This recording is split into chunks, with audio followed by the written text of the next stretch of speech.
PK52, the Saturday morning meeting. Hey, just a little bit about what's going on in the world today in the car business. So I've already reported out there to you guys on Twitter and on Facebook that Ford's getting out of the car business. And I understand they're going to have a little hatchback and a Mustang, but they're getting out of the passenger car business. And I don't know if anybody sits back and realizes the impact of that. I guess the strategy of Ford is, and this would be the strategy, they feel like that they can take all of their Fusion buyers and their Taurus or whatever and move them into SUVs. Well, you know, some people don't want an SUV because if they wanted an SUV, they would have bought an SUV last time because the pricing of SUVs are pretty close to the pricing of coupes right now. So for the years that people have bought these cars, you know, they've been Ford loyalists. They may have driven a Ford fleet car for their company car and it was just an easy transition.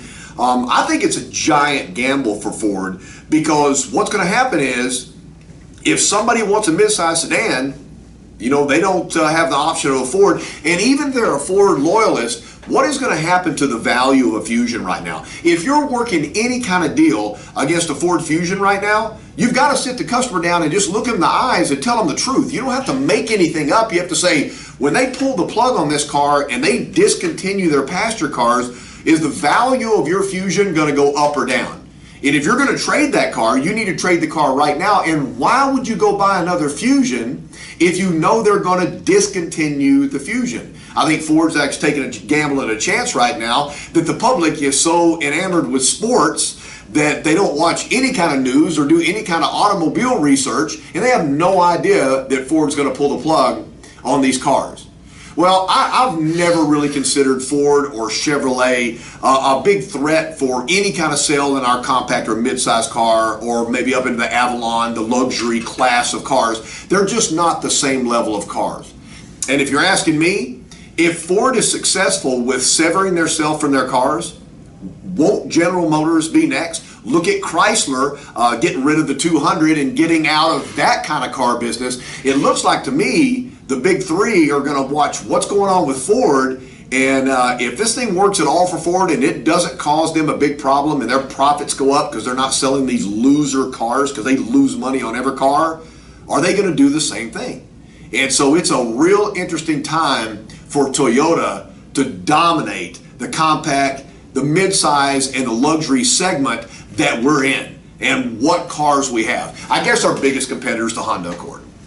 And I'm not going to make any bones about it. Honda's going to sell every Accord they make this year. There is not a thing we can do about it. And we're going to sell every Camry this year, and there's not a thing they can do about it. But there's some key changes. For years and years and years. 1983, we launched the Camry.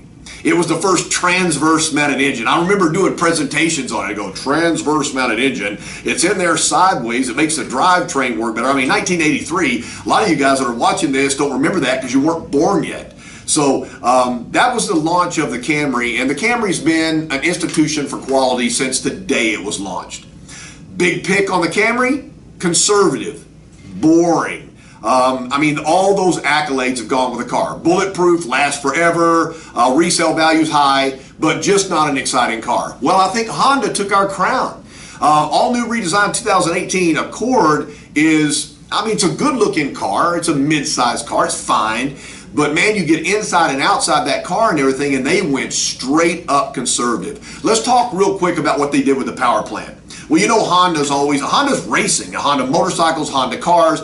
They build the best race engines that you know, that you can rival anywhere in the world. I mean, they are a competitive company as far as racing goes. So instead of having a V6 in the Accord and that coupe, that sporty coupe, they eliminated the coupe and they eliminated the V6. They started with a 1.5 liter turbo and 192 foot-pounds of torque, 192 horsepower in a 1.5 liter turbo. So a turbocharged engine to add more airflow, bolt-on turbo. But you know, I relate back. I mean, how many years have we built a 1.5 liter engine to put in our super small cars? I don't study the Yaris much anymore, but I think, isn't that where we are with Yaris? 1.5?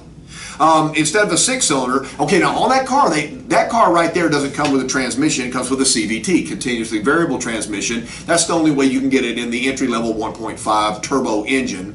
They have a 2-liter turbo, which is their big buster now. In a car the size of a Camry, 252 horsepower. Again, turbocharged engines. And Honda makes great engines and everything. I'm not going to call them into 10 years down the road where normally a Honda and a Toyota were lasting forever and they're bought through generations of people.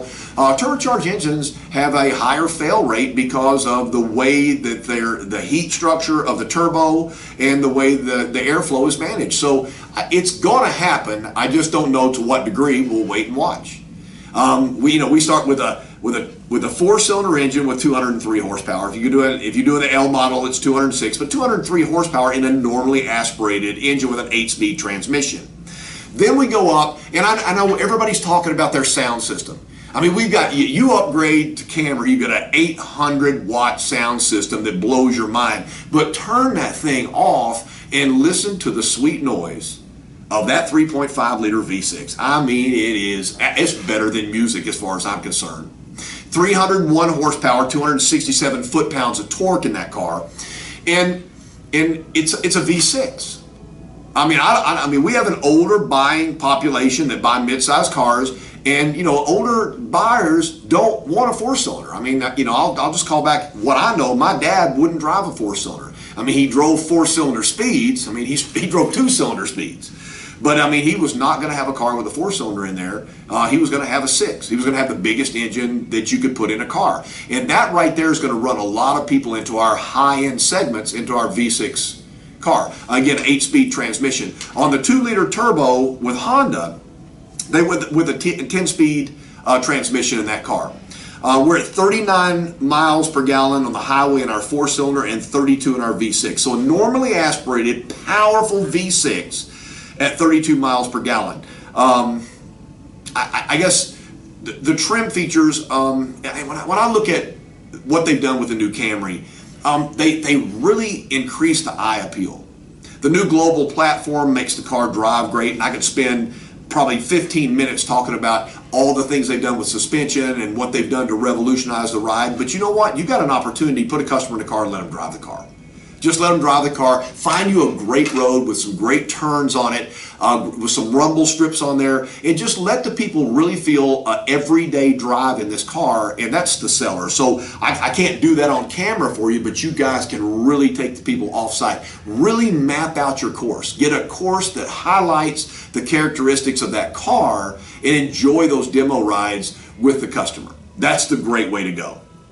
The red interior, I mean, some people screamed as soon as they saw that. They said that was the worst thing they ever saw. To me, it is so out of the box, cutting edge for Toyota to throw something like that down, put the gauntlet inside the Camry. I love it. I think it's fantastic. I think it's so awesome that if somebody hates it, then they'll buy the other color interior because they don't want the red one. So I think it works either way.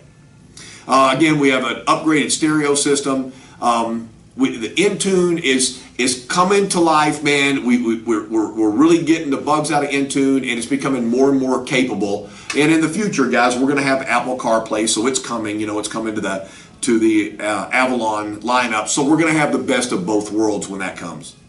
I guess if I wasn't just talking about engine technology today, and I don't want to take all day doing some kind of Camry versus Accord. Both these cars are phenomenal cars. And the customer is not going to make a bad decision buying either one of these cars.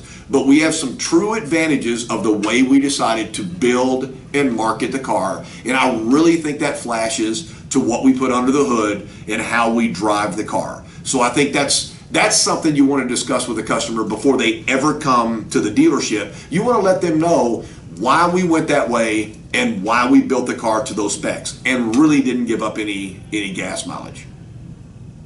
The last thing we'll talk about is TSS and TSSP. So TSS and TSSP should be on a completely separate video series for you guys. So in the next couple of weeks, what I'm going to do is I'm going to break down, lane assist, pre-collision, and I'm going to break it down into individual regular Joe public speak so they really understand the technology behind this in layman's terms. I mean, we could be all technical and everything, but my 16-year-old kid, son or daughter, driving the car, what is the technology of those cars going to do to make my child a better driver? And I think that's a story within itself.